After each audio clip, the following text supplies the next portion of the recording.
La vedette du Salon de l'Agriculture cette année s'appelle Philouse. C'est une vache flamande à la robe rouge et à la tête noire. Et c'est elle qui affiche son museau sur les affiches de ce grand rendez-vous. Grand rendez-vous dont la 52e édition ouvre ses portes au public demain à Paris. Bonjour Jean-Marie Serroni. Bonjour. Vous êtes agroéconomiste et auteur du livre L'agriculture française, une diva à réveiller. Livre publié aux éditions Coué, c'est la maison d'édition de l'INRA. Déjà pour commencer, il reste combien d'agriculteurs en France aujourd'hui ? Alors, en nombre d'exploitations agricoles, il en reste un petit peu moins de 500 000 sur l'ensemble du territoire. Certaines sont de taille très petite, 4-5 hectares avec du maraîchage près des villes, d'autres 300-400 hectares dans la plaine. Donc c'est très varié, mais il y a à peu près un petit peu moins de 500 000 exploitations, ce qui doit faire 700 à 800 000 personnes qui travaillent dessus. Par rapport à il y a 10, 20 ou 30 ans, c'est en chute libre. On diminue de 2 à 3% par an, 2% par an. Ça dépend beaucoup des régions, mais à peu près 2% par an. Et ils produisent quoi, les agriculteurs français ? Ce sont en majorité des éleveurs, des céréaliers Alors, en France, on a la chance de produire une variété énorme de production. On produit un peu plus de la moitié de notre production, ce sont des grandes cultures. C'est-à-dire des céréales, du blé, du maïs, de l'orge, de la viticulture, du vin, de la betterave, du colza. Ça fait un peu plus de la moitié. Et l'autre, 40-45%, c'est du lait, de la viande de vache, de la viande porcine. Quand on dit qu'on mange du bœuf, c'est souvent de la vache. De la viande porcine, des volailles. Voilà, c'est pas tout à fait la moitié de chaque côté. Et cet ensemble-là, ça pèse quoi dans notre économie aujourd'hui ? Alors, dans notre économie, en valeur absolue, si vous voulez, la valeur ajoutée de l'agriculture française, c'est-à-dire ce que l'agriculture produit moins ce qu'elle achète pour faire cette production, c'est une quinzaine de milliards d'euros. C'est beaucoup, c'est pas beaucoup. Donc rapporté au produit intérieur français, PIB, qui est de l'ordre de, j'ai plus en tête, mais c'est de l'ordre de 2000 milliards, ça fait un peu moins de 1%. Ça, c'est pour la production des agriculteurs, ce qui sort de la ferme. Si je prends ce qui arrive dans la grande distribution ou qui est exporté, c'est-à-dire une fois que c'est transformé, je multiplie peut-être par 3 ou 4. Mais c'est pas, donc ça fait pas des proportions. On est en dessous de 5% en tout cas, en dessous de 5% du PIB. Par contre, c'est 90% de l'entretien de nos paysages aussi. Et ce métier d'agriculteur, il attire encore les jeunes ? Alors, il attire les jeunes. Les écoles agricoles, qu'elles soient publiques, les lycées agricoles, il y a 1 ou 2 lycées agricoles dans chaque département, et l'enseignement privé, il y a beaucoup d'enseignements privés agricoles, les écoles sont pleines. D'accord, donc l'enseignement fait le plein de gens qui seront agriculteurs, mais qui feront aussi d'autres métiers, des métiers de l'environnement. Mais donc l'enseignement agricole attire énormément. C'est paradoxal parce qu'on entend dire que les reprises d'exploitation sont compliquées, que la transmission familiale n'est plus aussi simple qu'avant. Ça reste des exploitations majoritairement familiales aujourd'hui ou pas ? On est sur des exploitations... Le père passe au fils ou à la fille ? On est sur des exploitations majoritairement familiales. Les parents transmettent aux enfants, alors historiquement les fils, mais maintenant de plus en plus souvent les filles. Les filles, oui. On a aussi des agricultrices, chefs d'entreprise, dont le mari a un autre métier. Il y a beaucoup de couples dont un des conjoints est agriculteur, l'autre a un autre métier. Ceci étant, il y a de plus en plus de jeunes dont les parents ne sont pas agriculteurs et qui choisissent ce métier. Ils le font en général sur des exploitations un peu différentes, car pourquoi on est beaucoup dans un cadre familial ? Parce que ça mobilise beaucoup de capitaux. Jean-Marie Serroni, on parle beaucoup, il y a beaucoup de débats, de polémiques autour de ces super fermes industrielles comme la ferme des 1000 vaches dans la Somme. Est-ce que ça, c'est quelque chose qui se développe vraiment, des très grosses structures comme ça ? Alors, des très grosses structures, on ne peut pas dire que ce soit quelque chose qui se développe vraiment. Par contre, la taille des exploitations a tendance à augmenter, mais depuis toujours, puisque le nombre d'agriculteurs diminue, c'est parce que la taille augmente. Et pourquoi la taille augmente ? Parce que la productivité du travail et le progrès génétique permettent de produire plus sur les mêmes hectares, donc ça diminue. C'est aussi le seul moyen pour les agriculteurs de gagner correctement leur vie. Est-ce que ça gagne bien sa vie, un agriculteur aujourd'hui ? On a, pareil, dans les idées reçues, on se dit là, les céréaliers, ça va très bien, les éleveurs, ça va très mal. C'est vrai ou c'est faux, ça ?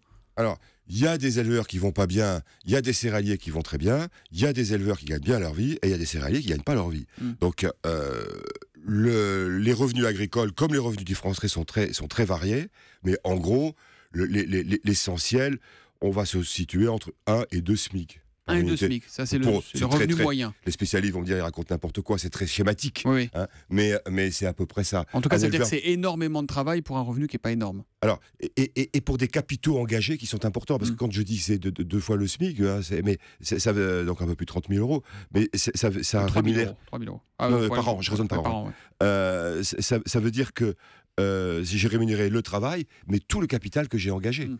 Hein, et pour comment dire, un emploi agricole, il y a 250 000 euros de capitaux à peu près.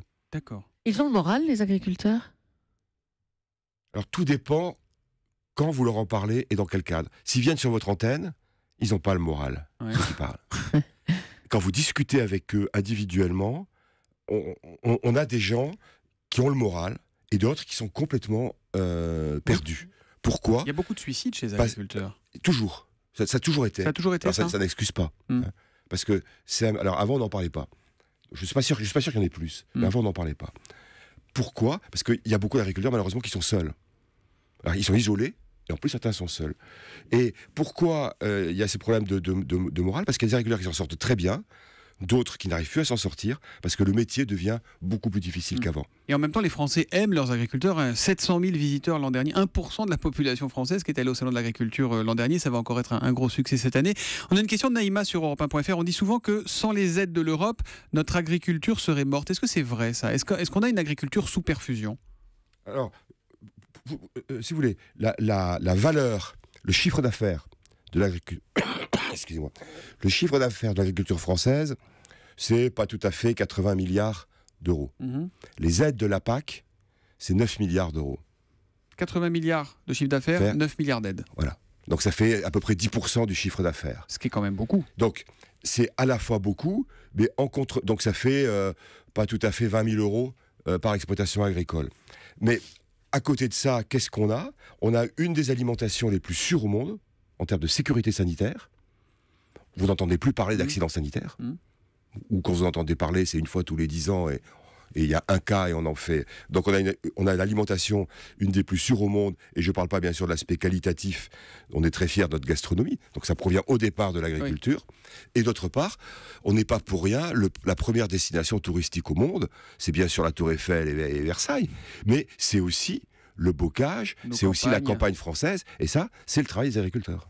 Est-ce que les agriculteurs français sont pénalisés par l'embargo russe qui est lié à la situation en Ukraine actuellement?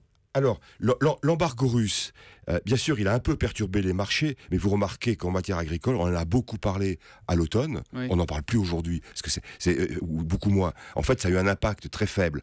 Par contre, il y a un impact qui est plus inquiétant sur le moyen terme. C'est que l'embargo va sûrement permettre à l'agriculture russe de gagner en compétitivité. Mmh. Et donc ils auront moins besoin de nous. Voilà, forcément. Et d'autre part, d'autres exportateurs sont arrivés, d'autres courants commerciaux sont créés en Russie, donc ce sera demain. Ils travaillent avec d'autres pays, il va regagner ces marchés par la suite. En volume, c'est pas énorme. Dernière question, Jean-Marie Serroni, le bio est-il aujourd'hui une activité importante ou est-ce que ça reste anecdotique en France? Alors, qu'est-ce que c'est que l'anecdote? Le bio, c'est 3-4%. C'est l'anecdote, ça, non?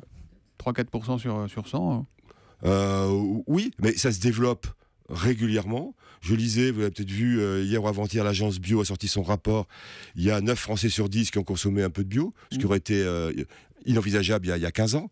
Hein, donc ça croît régulièrement. Ce qu'il faut savoir, c'est que c'est pas beaucoup. Ceci dit, nous sommes un importateur. Nous ne produisons pas suffisamment de bio. Ah d'accord, donc il y a peut-être un marché aussi à prendre pour les agriculteurs français. Merci Jean-Marie Serroni d'être venu en direct sur Europe 1 ce matin. Le salon ouvre donc demain. Il y aura des vaches, des poules, des chats, des cochons, des moutons, des porcs, des chiens et même nous, Europe 1, puisque demain matin... Et des chevaux. Maxime Switek sera là sur place pour la matinale d'Europe 1. Rendez-vous au stand des produits laitiers. C'est dans le hall 1 et vous êtes les bienvenus. Merci et bonne journée Jean-Marie Serroni.